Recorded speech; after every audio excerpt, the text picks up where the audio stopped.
Welcome in to a new edition of the Sports Stove Podcast. We are live with you on this Sunday afternoon, previewing the NFL Draft picks 9 through 16. And today, joining me again in this conversation is my dad, Dale Stover. Dad, how you doing? Doing good. Doing good. Looking forward to it. Yeah, we really like talking the draft, and a lot of football stuff is happening right now. I just texted you a few minutes ago now, and let you know, and maybe you already saw it, but Eddie George gets hired as the Tennessee State University head football coach, and so that's interesting news. Eddie George is a football coach. What do you think of that? Yeah. Well, again, being there in Nashville area for a long time, it'll be a very, very positive PR thing for Tennessee State. Create a lot of excitement. And in some ways, unless the climate has changed in the last couple of years I've been gone, it'll probably be another big PR blow to Vanderbilt. Everyone in Nashville will really rally around Eddie George. And, I don't know if they'll draw alumni, but I think the general football fans will at least look that way and see how it goes. Whether he's a good coach or not, I have no idea. Recruiting should be very good. And again, PR wise, which is probably what TSU has needed for a while, it'll be very positive. And of course, he can draw guys back in, he can draw alumni back in. People to be involved from there, and they have some big name alumni. Yeah, they do. And anytime there's a hit to Vanderbilt, it doesn't hurt anybody in our family's feelings. Vanderbilt had an interesting 2020. That's a whole other podcast to talk about the kicker situation and all the other different things going on, the opt-outs and stuff like that. But that's another conversation for another day. Today we're talking NFL. Last week, after we had the podcast previewing picks 1 through 8, the New York Jets and Carolina Panthers finalized the deal to send Sam Darnold, quarterback, to Carolina for draft picks. Let's start with the simple question. Who do you think won that trade? New York Jets getting back a 6th rounder this year and a 2nd and 4th, I think, next year. And, of course, Carolina receiving a starting caliber quarterback in Sam Darnold. Who do you think won that trade? Well, I don't know if there were any losers. I think Carolina, if Darnold turns out to be the quarterback they can, run with, then that's going to be great for what they had to give up. That would be really good. The Jets, I don't think lost, because one of the things I heard a lot this week was, and I think it's very true, Carolina, they're saying, okay, Sam Darnold, Bridgewater, they'll compete. Well, I don't think it'll start out that way, but they could survive that. The Jets, they're obviously now going to pick a quarterback. A quarterback controversy would have been a big distraction for them. It would have been a distraction for whoever they draft, whether it is Wilson or Fields. It looks like it'll be Wilson. So I think it clears the way for them. Doesn't do a lot else this year, but they have a lot of draft picks this year, and it definitely could benefit them in the future. So I think it clears the way, which they needed to do if they're going to draft a quarterback. Yeah, and it's been said now for months that Zach Wilson was the guy going to the Jets. I'm all in on that. I don't necessarily know that that's the best choice, but I haven't watched a whole lot of Zach Wilson football. But I don't think it's a bad choice either. And I thought you could have done some stuff with Sam Darnold, keep him and build and whatnot from there. But they've decided to start fresh. I think for Carolina and for Sam Darnold, it's an awesome trade. Sam's getting an opportunity now to go into a place. It's going to be his job. All the talk right now is Teddy Bridgewater won't be there too much longer. He'll end up either getting traded or released. And they won't get much out of him in a trade, but he won't stick there. PJ Walker, the backup quarterback, was the XFL star, and he provides enough security behind Sam Darnold that they can let Teddy Bridgewater go. So, I think it's good for both of them. I think Sam Darnold getting in a new spot is a positive thing for him. I wanted to see him get an opportunity somewhere else. And Carolina, they've got some building to do, but nonetheless, they've got a quarterback now to build with for sure. I feel bad for Teddy Bridgewater. You think about this, he's probably the only quarterback that I can remember that had a bad pro day. I don't know if you remember that or not, but his pro day was horrible. He threw the ball really bad. He ends up getting drafted by Minnesota, gets the horrible injury. And then since the injury, he's shown that he can play, but he hasn't been able to hold a job. I mean, he was in New Orleans, and when he filled in for Drew Brees, he was undefeated. And then he gets the job at Carolina, and just like that, he's either a backup or getting traded somewhere else again. So I do feel bad for Teddy Bridgewater. He went to school just down the road from me in Louisville. Actually, not far from you either, but Louisville. And just a tough career arc for him for sure. Let's talk about the draft. Last week we previewed picks 1 through 8. I had 4 quarterbacks going picks 1 through 4, including Atlanta. At this point, I think Atlanta is going to trade back. But do you think the Sam Darnold trade affects the first 8 picks of the draft? Obviously, it'll affect a little bit what Carolina does, I think. But how does it affect the first 8 picks of the draft?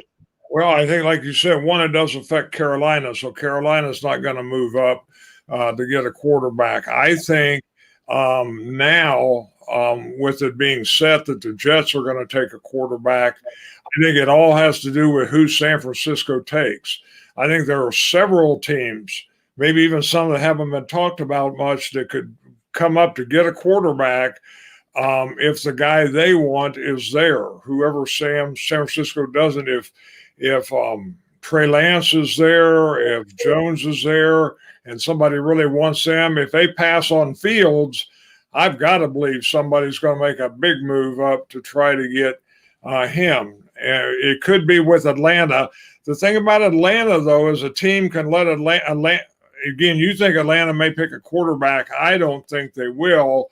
If they don't take a quarterback, pretty sure the Bengals and Miami are not going to take a quarterback.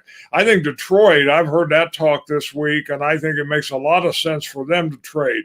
If they could pick up a lot of picks and really help build their team a little more, because when you look at it, Jacksonville and the Jets have enough picks to really kind of restock. Miami does too.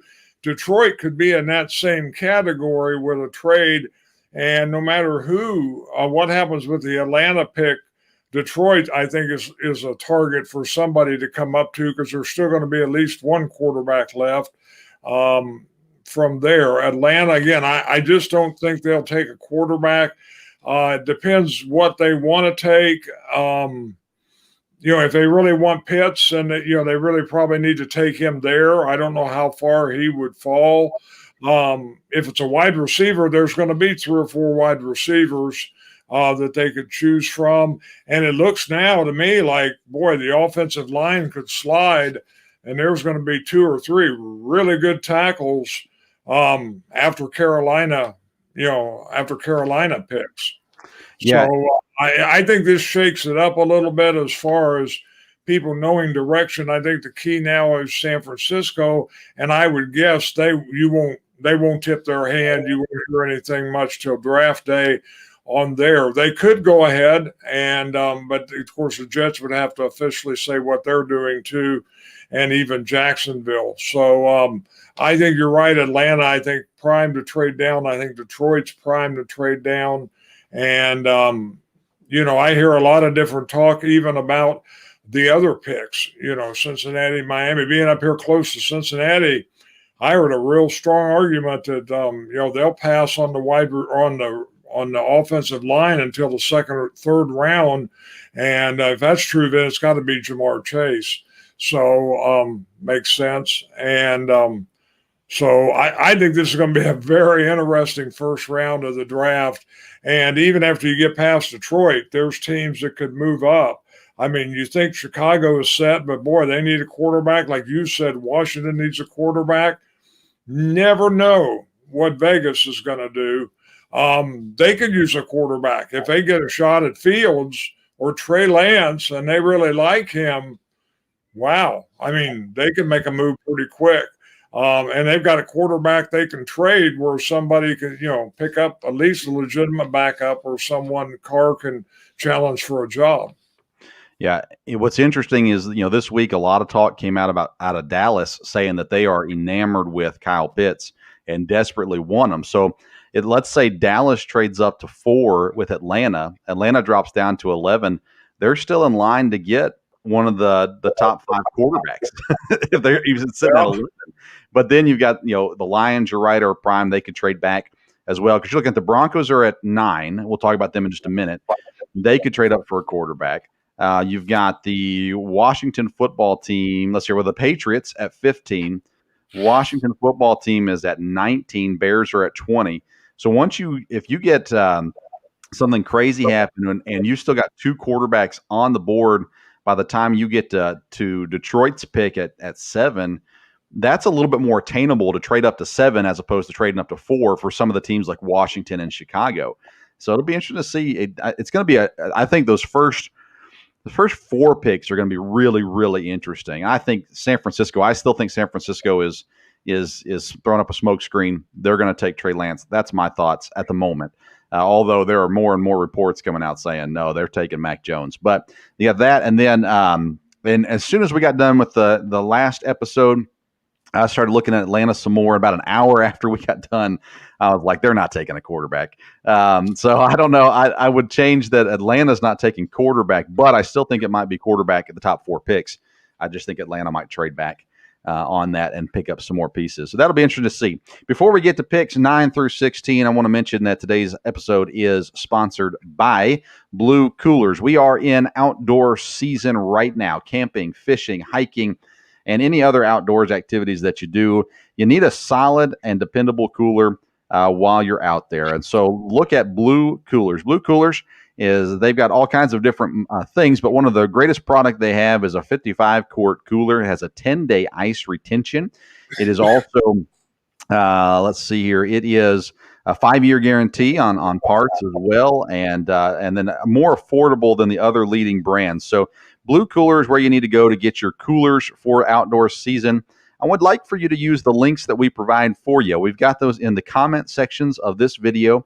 We'll also have them in the podcast notes for you after we're done here with the live edition. We'll post this in the podcast version, and they will be in the notes there as well. So the Blue Cooler link was there for you. If you'll use that link, they'll know that we sent you, and we will surely appreciate you doing that as well. Then we're also sponsored by Skull Candy. Skull Candy is headphones and earbuds, true wireless earbuds, great products at very good prices. You can get your Skull Candy products. Again, we would ask that you please use the links that we're providing for you. I'm putting them right now. I turned that off so you can't hear it, but I'm putting them right now in the video comments. So they're there for you on Facebook and Periscope and Twitter. And so they're there for you. Then they will be in the podcast notes as well. So make sure you go get yourself a new set of earbuds or a new cooler and use the links that we provide for you there for Blue Coolers and Skull Candy. All right, Dad, let's get to it. Picks 9 through 16 is what we're looking at today. We're starting with the 9th overall pick, which currently sits at the Denver Broncos. We're going to pop up a screen here if I can do it correctly. Maybe. There it is. This is, by the way, these graphics that we're going to show, we've got a couple of them that we'll show today, were made by Belly Up Sports and their football department. I'm going back right now to look for. Sorry. I should have written it down. I want to give credit to the man, the myth, the legend, Dylan Springer from the football department. He's actually interning currently at Belly Up Sports, and he made these graphics. So thank you, Dylan, for letting us use these graphics in the show. 9th overall pick, the Denver Broncos in here as well. And so let's see here. They have Vic Fangio, which I thought was going to get fired this last year. Did not. They got Pat Shurmur, the offensive coordinator. Ed Donatel is the defensive coordinator. No major losses for Denver this year. They bring in Ronald Darby and Kyle Fuller to help fill out the cornerback position. They could still use some cornerback help. Quarterback, Dad, what are your thoughts before we get all the way into this on Drew Lock as far as a Denver quarterback of the future? I was thinking that last year they were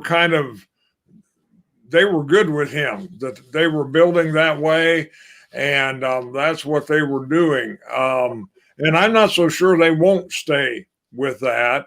Again, I think if there's a quarterback, because they could really help their team if they don't have to take a quarterback. They could get a real quality person in there. But again, if it's a guy there's definitely guys that would probably be better than Locke. Whether a lot better, is Locke good? Is he going to develop into a good starting quarterback? I think he could. A lot of it depends on what you have around you, and Denver didn't have, I don't think, a lot.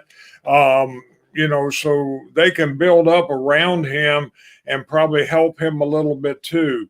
It may be a no-brainer with Denver going up to get a quarterback. If not, they're sitting where they're going to get a really good football player. Yeah, I don't know that it's a no-brainer at this moment, but depending on what happens with San Francisco at 3 and then what happens after that, it might be. I mean, if you're sitting there looking at a guy like Trey Lance or Fields, I think it's worth the move. Now, if it falls the way that I have it falling, Mac Jones is the only quarterback still available at 9. And again, come time for mock draft and stuff, I might be believing that San Francisco's taking Mac Jones. I'm just not there yet. They could use a good quarterback. They could use another corner. Linebacker is definitely a spot that's necessary for them. O-line, you can never go wrong. Everyone always has needs on the O-line. Even the defensive line could use some help in Denver. They play the 3-4. Also there, according to the list that I have, Mac Jones, Rashawn Slater, Micah Parsons, all available. Patrick Surtain, J.C. Horn, top cornerback still on the board as well.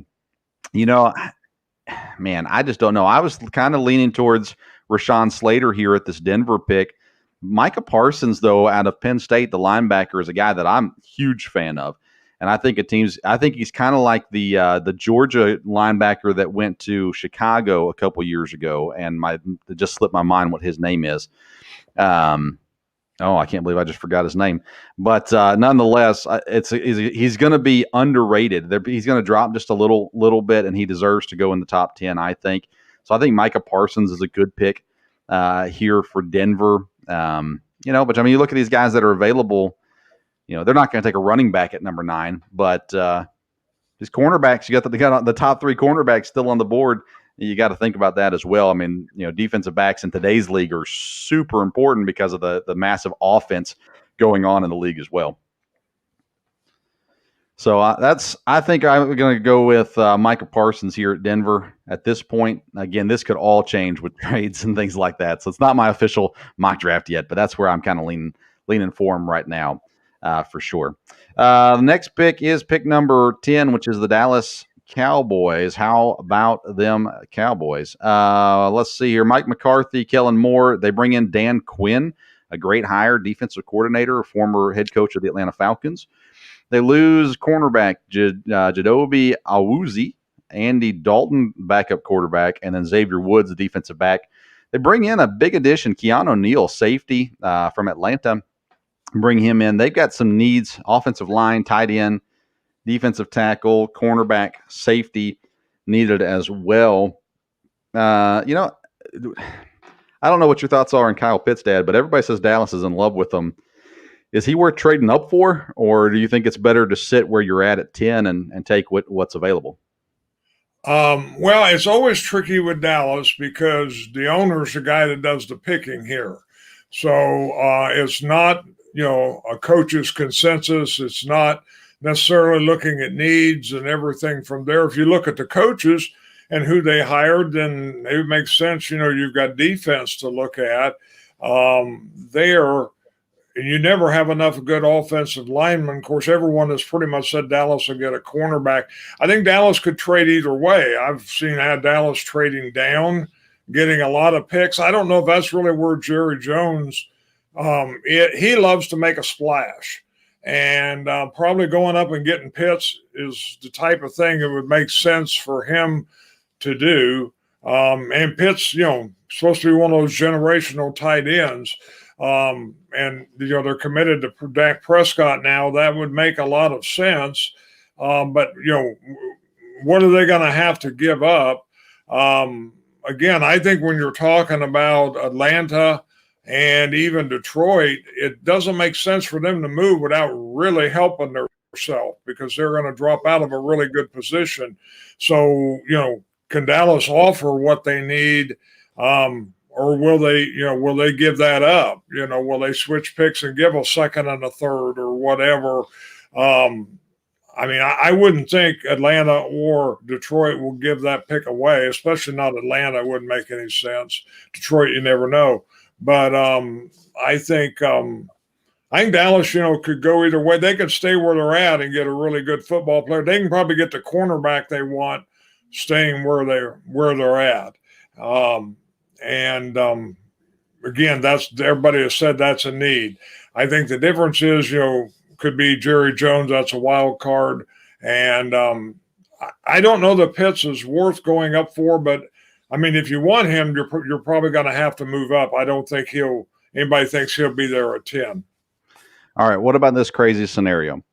Atlanta trades back to somebody. Someone goes up and gets a quarterback at 4. Cincinnati's on the clock at 5. They have their pick of any player that's not a quarterback. So you're talking Pitts, you're talking Chase, offensive line, whatever it is. Dallas could trade one of their receivers because they've got 3 of them. They're not going to trade CeeDee Lamb, but you got Amari Cooper and you got Michael Gallup. That's there. They could trade one of their receivers and some draft picks to move up to 5 and get the tight end of the future. You're talking about basically trading a starting wide receiver for a starting tight end. If Pitts develops the way that he should, I don't know if that's something that would happen or not, but I don't know that Dallas is going to be able to pay everybody. At some point, you're going to run out of room to pay everybody. You don't need 3 receivers, and at the very least, you've got 2 number 1s and 1 number 2 receiver in Dallas right now. I like all 3 of those receivers, but nonetheless, that might be something to look at too. Dallas willing to part with a player and not just picks that can help a team out, as well. That's true, and Dallas has the players to do that with.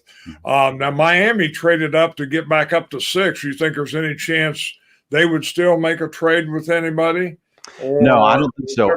Somebody they want there. Yeah, the way I understand it is they went back to 6 to make sure they get a top receiver or tight end. So they're either going to get Pitts at 6 or one of the Alabama receivers if Chase is not available.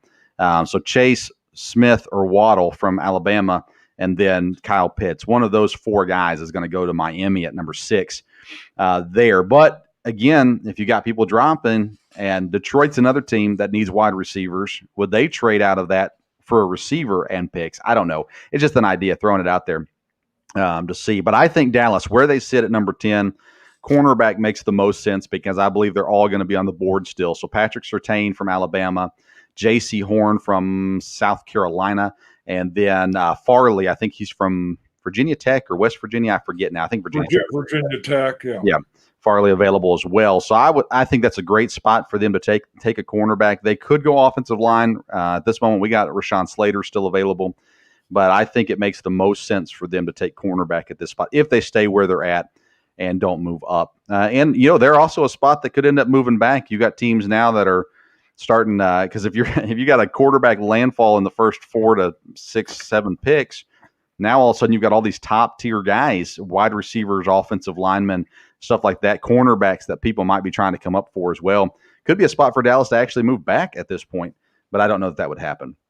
I've got them taking a cornerback there at number 10. Number 11 is the New York Football Giants. They bring back head coach Joe Judge, offensive coordinator Jason Garrett, and defense coordinator Patrick Graham. They lose Dalvin Tomlinson on the defensive line. They make a big pickup with Kenny Golladay at wide receiver. Their needs, I still have wide receiver as a need. They're not going to take him in the first round, I don't think. Offensive line, they need edge rushers, and they need cornerbacks as well. Still available, according to me, at the very least. You got J.C. Horn, you've got Waddle or Smith, one of the two, which might still be there. Caleb Farley, inside linebacker Jeremiah Owusu-Koromoa, and then an offensive lineman, Elijah Vera-Tucker, also available at this point in time. I think if Rashawn Slater's still there, the Giants make the most sense to go offensive line because they've got, and you're looking at their team right now, Daniel Jones, there's still some question marks around, but Saquon Barkley coming back from injury, Kenny Galladay that's there, Evan Ingram, Kyle Rudolph at tight end. They've got Sterling Shepard and Slater there at wide receiver still also. So they've got a team, but they've got to protect in order to do that. I think offensive line, if Slater or even if Sewell falls, those two guys, if either of those guys are there, it makes the most sense, I think, for them to go offensive line. Yes, I think the offensive line would be probably where they'll go, again, depending on how it drops, because you're going to have a top offensive lineman, and I think protecting Jones and just being where they're at on the offense, that makes the most sense. The only issue is going to be, again, which defensive players slide and how high do you have them ranked? Is they have a shot at the number one corner?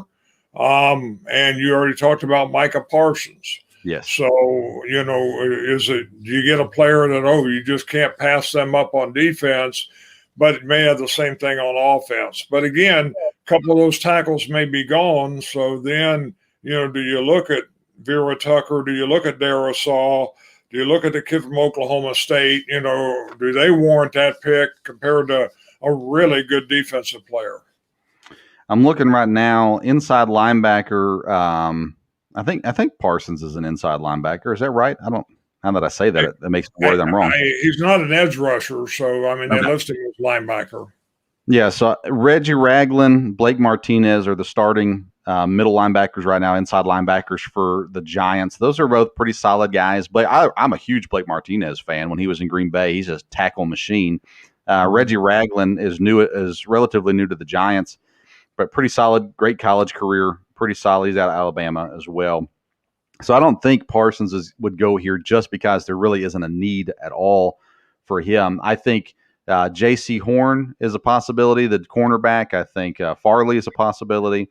But I think offensive line just makes the most sense here, especially if one of the top two guys. But, you said it too, if one of the top cornerbacks, if the top cornerback is available, depending on how they had him rated, if Surtain's gone, they might have another guy that they had ranked over Surtain. I've seen that a lot with Horn and even with Farley a little bit. So, who knows? If you got the number one cornerback on your board, still available, that makes sense too. But I just think offensive line right now, let's see here. They've got Nate Soldier, Shane Lemieux, Nick Gates, Zach Fulton, and Matt Pert as the offensive linemen. Will Hernandez is there also. Andrew Thomas, who they drafted last year, is still kind of coming in a little bit. So I don't know. To me, it makes sense for them to go ahead and shore up that offensive line there for the New York Giants. Pick number 12 is the Philadelphia Eagles via the Miami Dolphins after that trade. They have a new head coach, Nick Sirianni. To me, this is the most head-scratching hire of the offseason. Shane Steichen is the offensive coordinator, Jonathan Gannon, the defensive coordinator. They lose safety Jalen Mills and obviously quarterback Carson Wentz. They bring in safety Anthony Harris. They have needs at wide receiver, O-line, linebacker, cornerback, and safety. All right. Well, the big question with the Eagles is pretty simple. Jalen Hurts, is he an NFL quarterback, or is he going to be just kind of around for another year or two? I think he has potential to be the quarterback. I know you've liked him. I like him. I think he's got potential. I don't think the deal yet. Well, he isn't going to be. He didn't have the full shot last year. And again, if you're going to have him be your quarterback, then you have to look at what can you give him around him. Are you going to talk wide receiver here? Are you going to talk offensive line? Or, again, defense. At this point, like we've just said with the Giants, it's really going to depend on who's falling. If there's a big run on offensive linemen early, which it doesn't look like there would be right now, and the same way with cornerback, there's at least 3 top cornerbacks. And a guy that'll pop up, maybe not in this discussion, but next week for sure, seems to be interesting is the safety. There's that one safety that's just, they say, is one of the best that's come down the line. It looks like some people could move up to take him, or he could slide way down. I've seen him go down as far as the Packers. So it really depends. Yeah, at this point, according to my board, you still got Micah Parsons available. You still got one of the Alabama receivers available. Whoever Detroit doesn't take is the way it's set up on my board right now. So Smith or Waddle available there, which I think would be a great value pick for them. They desperately desperately need wide receiver help. And what they're going to do, how they're going to run the offense through Jalen Hurts is definitely an interesting thought as well. I am a big Jalen Hurts fan. I'm not an Alabama fan. I'm not an Oklahoma fan.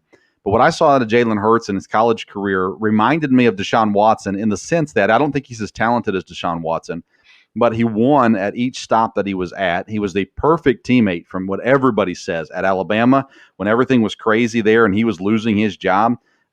He was a perfect teammate there, finished out that year before going to Oklahoma. And at Oklahoma, he steps in and leads the team. He wins games there as well. So I think Jalen Hurts has the potential, but he is going to have to be coached correctly. He's going to have to be in a system that makes sense for him. And if they're not going to adjust things for him, then no quarterback can succeed if they're not going to do that. When it comes to linebacker, Philadelphia's linebacker situation isn't great. Alex Singleton is on the weak side, strong side Sean Bradley, and the middle linebacker is Eric Wilson. That's not great. So Micah Parsons here might be awfully tempting, but I think if you got a top tier wide receiver like Smith or Waddle available, I think you've got to pull the trigger on them at this case because they're looking at Jalen Reagor, which we know nothing about. He didn't do much in his rookie season. You're looking at Greg Ward, you're looking at Travis Fulgham, who had some great games and some great things. They had J.J. Arcega Whiteside there as well. They need a legit number one receiver, and I think Smith or Waddle could be that for them. I just think it's too hard for them to pass up. So I've got Philadelphia going wide receiver here if Smith or Waddle is available. But I think Micah Parsons is an interesting thought for them as well there. And you're talking about Penn State kid in Pennsylvania with Philadelphia. So, I don't know. But I think wide receiver is the obvious pick if one of those top guys is still available. Did you reach out to your Philadelphia source this week and see what he thought?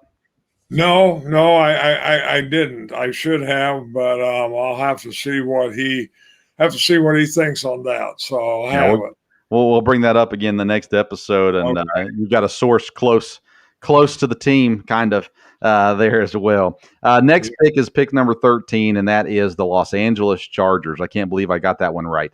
We got new head coach Brandon Staley comes over from across the street, actually across the building for the Rams. Joe Lombardi, the offensive coordinator. Ronaldo Hill is the defensive coordinator. They had a lot of losses. Hunter Henry at linebacker, Denzel Perryman at safety, Denzel Perryman's linebacker. Rayshawn Jenkins is the safety. Mike Pouncey retired. Melvin Ingram is currently a free agent. Casey Hayward was cut and currently a free agent. Trey Turner was let go as well on the offensive line. They bring in Corey Linsley, who's a center from Green Bay, and Jared Cook, tight end, and offensive guard Matt Filer as well. They've got needs at wide receiver, offensive line, running back, defensive end, linebacker, cornerback as well, with guys available, according to our board, Micah Parsons, Caleb Farley, Jeremiah Owusu-Koramoah, and Elijah Vera Tucker also available. Chargers are an interesting team. What's Brandon Staley going to look like as a head coach? What are they going to do offensively? Those kinds of things as well. So what are your thoughts when it comes to the Chargers? Again, it looks like they've got the franchise quarterback. So, do you help him here? Do you go get a tackle? They have helped some things with the offensive line with Linsley, and they picked up a guard. Again, I think it depends which tackle they have rated, but there's at least 3 or 4 you see rated pretty high, and there should be one of those left. Again, like we just talked about, what about the cornerbacks? What about the wide receivers? If somebody slides there that's really high ranked, I think as far as need, tackle would make sense from there. But I think cornerback could be a possibility also. Yeah, I like Parsons and Farley at this spot right here. Caleb Farley out of Virginia Tech, Parsons, the linebacker, as well. I think defense is a situation. They've got some decent defensive players. Obviously, they've drafted well, and the safety position especially. But I think when you're talking about the number one linebacker available and a top 3 cornerback available, especially when you cut one of your best cornerbacks on your team in Casey Hayward, he's played really well. So that seems to be the most obvious one there. I just don't know how you could pass on Micah Parsons, honestly, at this point. But I've seen him drop pretty low in some drafts as well. So I'm going to go with Caleb Farley here for the Chargers to see exactly what happens. I don't know. And when I do my official mock draft, I'm going to have a hard time guessing what I'm going to do at this spot. It's going to get really, really tricky at this point. But nonetheless, that's where I'm going with cornerback Farley, which leaves Parsons available. Number 14 pick is the Minnesota Vikings in the NFC North Division. Mike Zimmer, the head football coach. Clint Kubiak, son of Coach Kubiak, is the offensive coordinator. Andre Patterson and Adam Zimmer split the defensive coordinator position. They lose safety Anthony Harris. They bring in cornerback Patrick Peterson and Xavier Woods.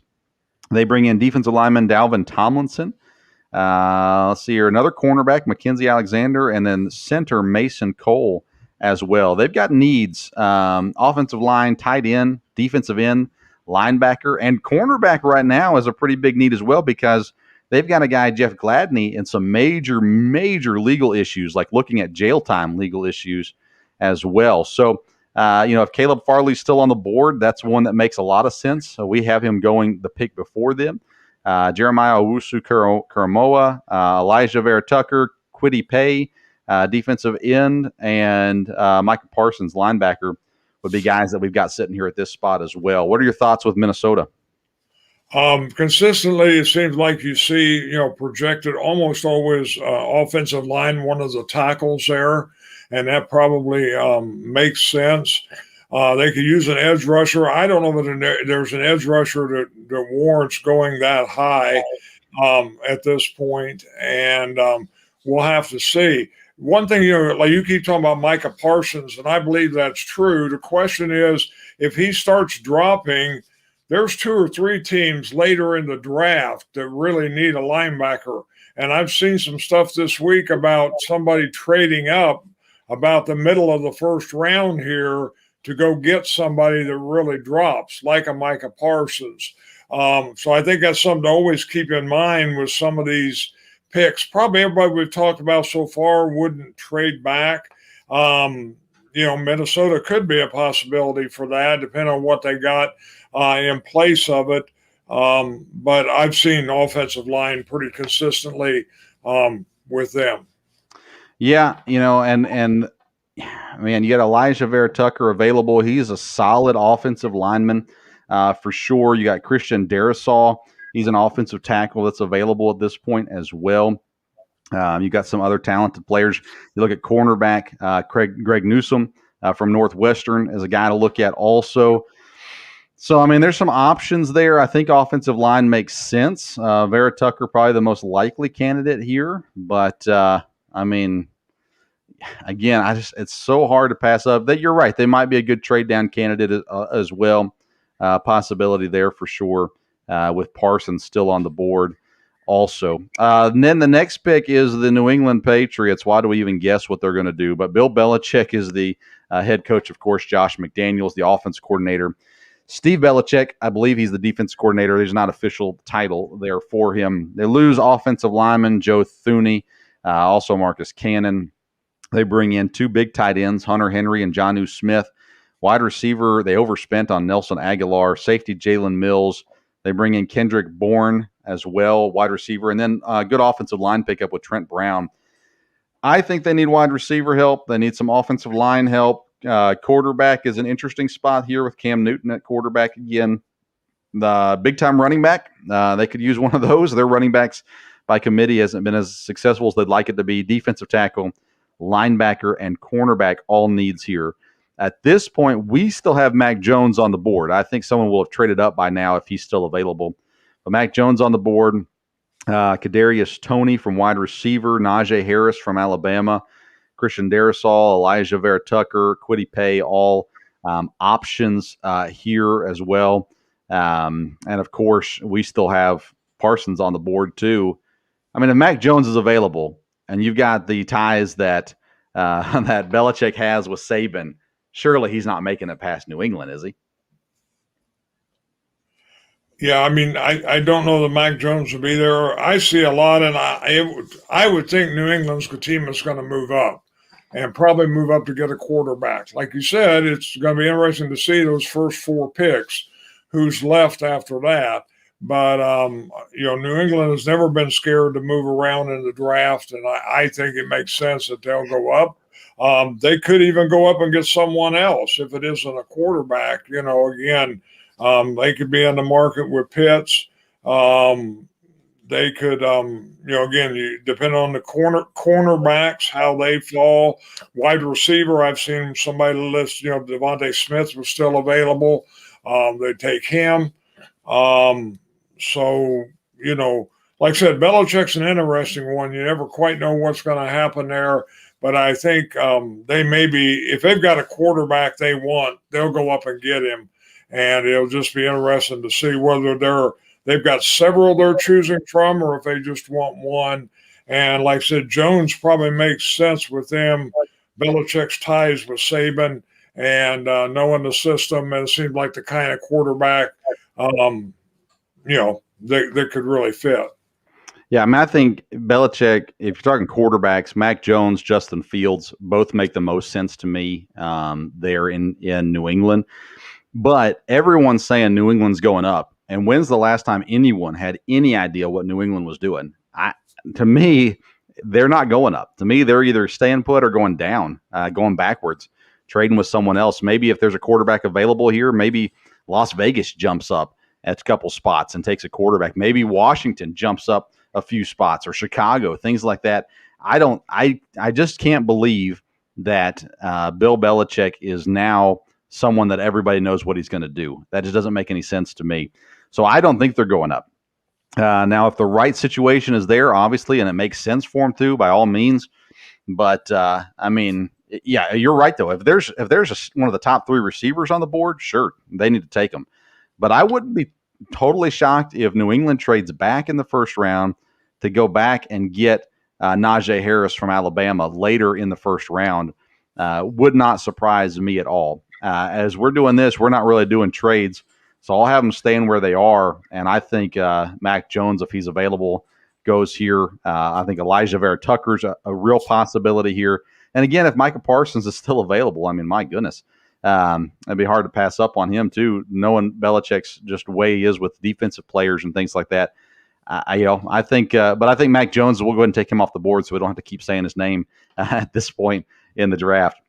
That brings us to our last pick for the day at number 16. It's the Arizona Cardinals. Head coach, offensive coordinator Cliff Kingsbury. And then they got Vance Joseph as the defensive coordinator. They lose some key players, Hassan Reddick, Patrick Peterson, Kenyon Drake, and Mason Cole. Their center all gone. They do bring in a center from Las Vegas, Rodney Hudson. They also signed A.J. Green, wide receiver, and J.J. Watt comes over from Houston as well. They do have some needs at offensive line, tight end, running back, linebacker, and cornerback.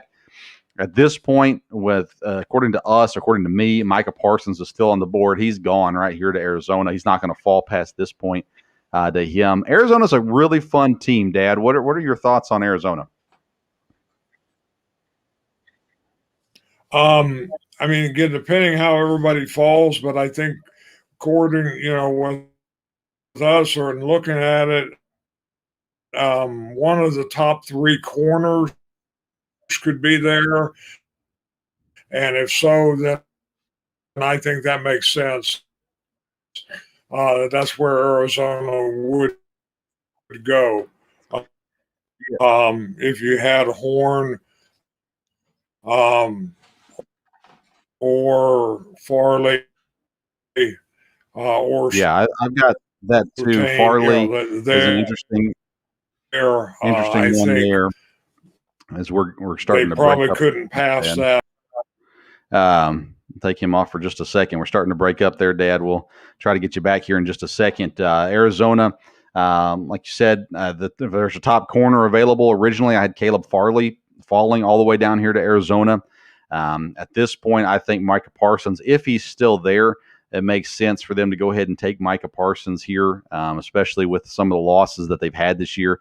They've got an interesting vet squad there: A.J. Green, J.J. Watt, Rodney Hudson, all coming in. Big-time signs, big-time additions here for this Arizona team for sure.